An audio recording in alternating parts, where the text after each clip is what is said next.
नमस्कार, नमस्ते Phaltan YouTube channel मध्ये मी राजकुमार गोपने आपलं स्वागत करतो।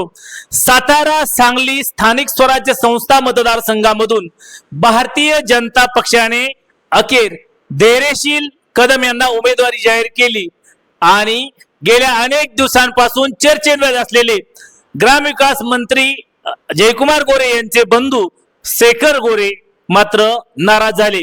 या नाराजीची खदखद त्यांच्या टेटच्या माध्यमातून पाहायला मिळत आहे।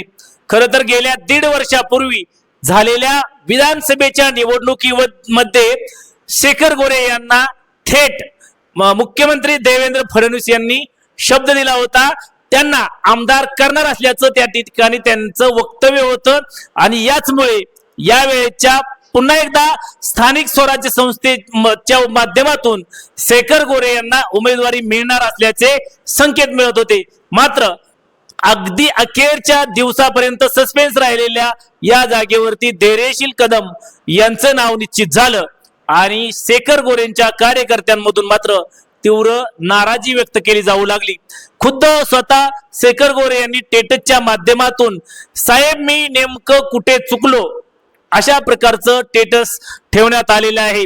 त्याचबरोबर 2 स्टेटस आहेत, त्यामध्ये दुसऱ्या स्टेटस मध्ये मी शांत आहे म्हणून मी संत नाही अशा प्रकारचं दुसरंही स्टेटस या ठिकाणी ठेवण्यात आलेलं आहे। या दुसऱ्या स्टेटस मध्ये माझे सोडा पण माझे सहकारी ग्रुपवर बोलताना चुकलं पण असतील, पण त्यांना कोणी प्रश्न दिला तर हा शेखर गोरे मात्र स्वस्थ बसणार नाही। मग तो कोणी पण आहे, राजकारण राहील बाजूला पण हिशोब चुकता केला जाईल असं या टेटच्या माध्यमातून सुचवलेलं आहे। एकंदरीतच जो नाराजीचा सूर आहे तो शेखर गोरेंच्या टेटच्या माध्यमातून या ठिकाणी पाहायला मिळत आहे। तुम्हाला काय वाटतं, शेखर गोरे कमालीचे नाराज का झाले याबाबत जरूर कमेंट्स बॉक्स मध्ये कमेंट्स करा। चॅनल वरती नवीन असाल तर नमस्ते फलटण युट्यूब चॅनल सबस्क्राइब करा, बेल आयकॉन दाबा जेणेकरून आमचे नवनवीन व्हिडिओ लवकरात लवकर थेट तुमच्यापर्यंत पोहोचतील। व्हिडिओ आवडल्यास लाईक आणि शेअर करा।